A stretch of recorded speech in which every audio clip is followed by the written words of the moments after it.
And what we're hearing, both Commonwealth of Learning and UNESCO, is we're getting feedback from our member states asking for assistance in how to address that growing importance of ICT in education and to try to provide some framework for how to handle it.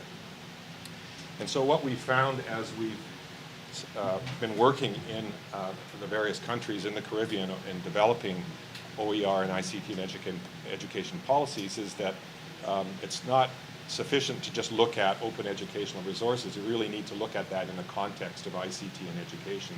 And so when we started out these activities, we were focusing primarily on OER policy, and we found the feedback we were getting from the countries we were working in was we really need to situate that within a broader framework of ICT in education. And so that's how we've evolved, and so our focus is on developing OER policy, but also putting that within a larger framework of ICT in education.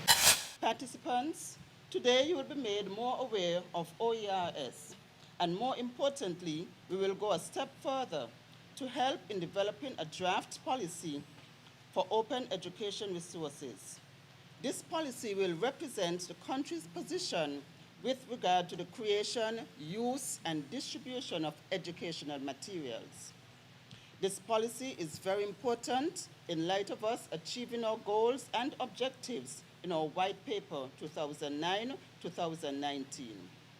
You have been carefully selected to attend this workshop because your expertise and feedback are needed. As teachers and students use their government-given laptops in instruction and learning, more and more resources will be accessed, and it behooves us at the ministry to ensure that proper procedures and policies are in place.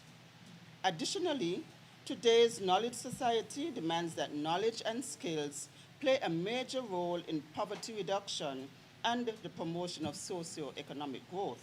But you're deploying computers, you're supplying devices to your students. That means there's financial resources in place.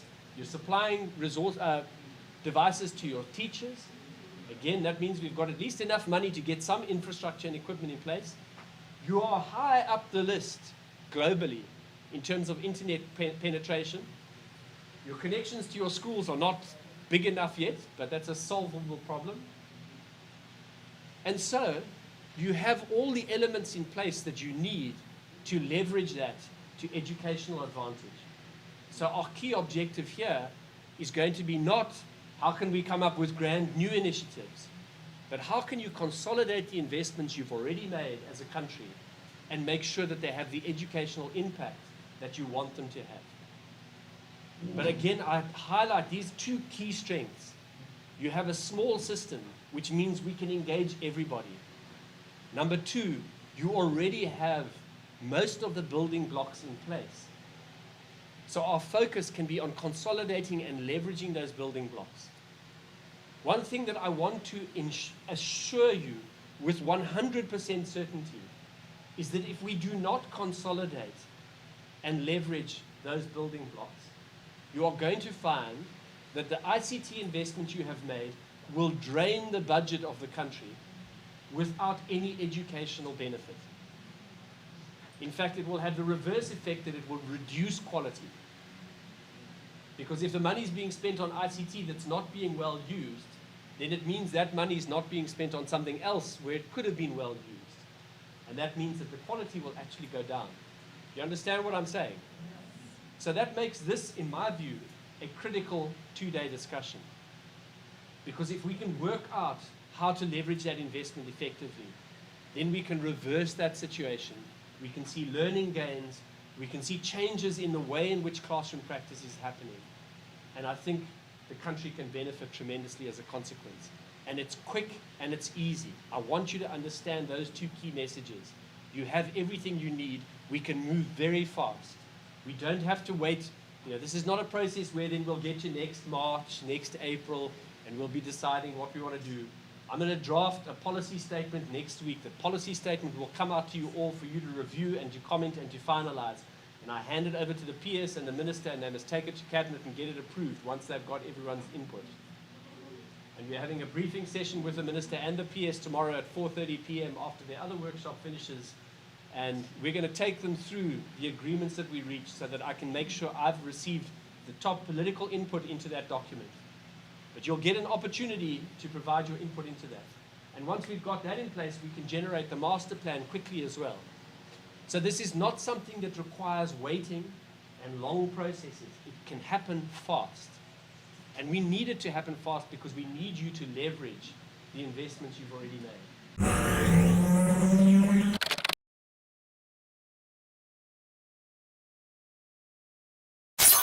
Open educational resources are basically any materials that can be used to support education that are available freely without significant restrictions on their use. So they have a copyright that allows people to use them, adapt them, repurpose them.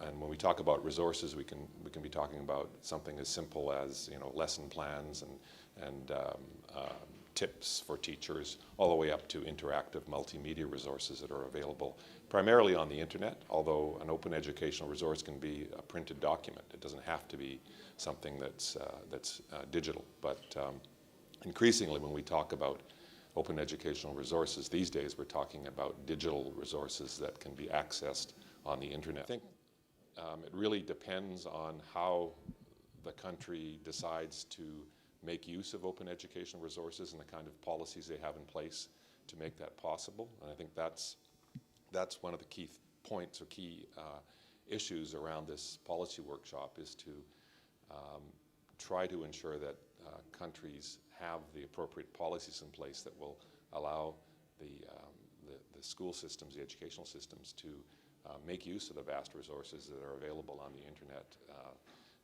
that can be used to support education. There's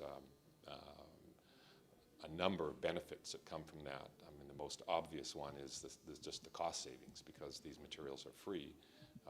You don't need to purchase resources. You can access them on the internet. But there's much more significant benefits that come from the ability that is created for teachers and students to actually create their own resources and then share them on the internet. And so once we start using open educational resources effectively, we create a kind of a culture of content development and sharing that can really help develop the skills of students and teachers to access information, use information, develop content. And so I think there's tremendous potential there for open educational resources to significantly support the educational systems in a country. In this workshop, the focus is on developing, or at least starting the process of developing an ICT in Education policy that has within it some provisions around open educational resources. So St. Kitts has already done some work in this area, and they have an educational strategy from several years back. But to my knowledge, there is no ICT in education policy as such.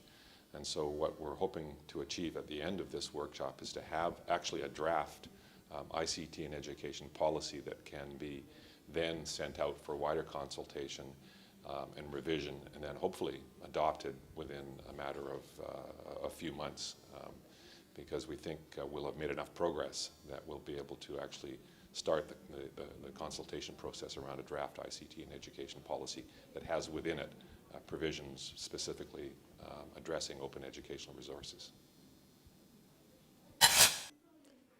Regarding the benefits of using open educational resources, I think it's clear that given the ICT infrastructure that's been supplied to all of the schools in St. Kitts, particularly at the secondary level, where all Form 1 to 5 students already have their own laptops and more are planned for distribution during the course of the next year, we can start harnessing all of the openly available content on the internet to support students being able to learn in more flexible, self-paced, and tailored ways that match the needs that they have as individual learners and their preferred learning approaches.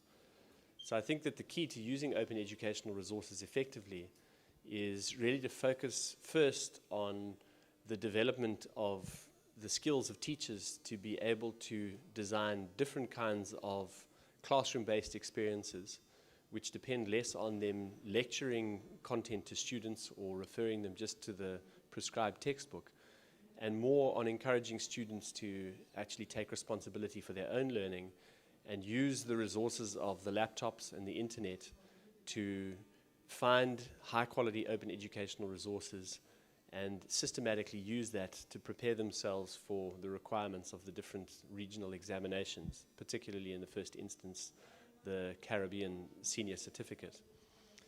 I think that the Federation is very much on the right path in working towards that set of goals or achieving the effective use of open educational resources. And the way in which we're going about doing that at the moment is by focusing first on developing a broad ICT in education policy for the country. So we're running a 2-day workshop at the moment. At the end of that workshop, we should be able to draft that policy. It will then go through various consultation processes before hopefully being approved by the Cabinet. Once we've got that policy and framework in place and there's political commitment to it, it then becomes much easier for us to identify the key operational strategies we need to put in place in order to ensure that the use of OER in our classrooms becomes a reality. I think that one of the key next steps we need to take in addition to that is to start finding all of the locally produced content that exists in St. Kitts and Nevis and make sure that it's shared online through the government websites so that students can gain access to that material. But also I think working in collaboration with the Commonwealth of Learning and UNESCO, it'll be possible for us to start constructing websites with entire integrated packages of content, open educational resources that students can use to do their own studies, to do more self-paced study, to do more independent study, to be able to work outside of classroom time. And we need, in parallel with that, to implement professional development programs for teachers so that they can learn how to shift their focus from delivering content in classes to being high-level facilitators of the learning of students. The schools are already benefiting from things such as smart boards, of course, computers we've mentioned before, laptops. So there are many devices that schools already are utilizing that captures the use of ICT. And so even as we have this workshop being implemented, we want to, again, build on these strengths and be better able to prepare our students to function in a 21st century environment. Of course, this means that some of our traditional teaching methods will be adjusted. And of course, all of these we envision, as we discuss, as we deliberate, are going to be points that are raised. But in the end, we really are looking forward to a document that is going to speak to or be a road map for a success story. The open education resources has the potential to help to transform our education system. It has the potential to make the delivery of education more cost effective. And so from that standpoint, it would be a welcome change in terms of making our education system better. These are days when technology is having a greater impact on the delivery of education. And so clearly this is one of the things that we would welcome, because then you have a more widespread availability of resources that can help to make our teaching and learning experiences much better, make our classrooms more effective, and as such overall have a positive impact on the education system.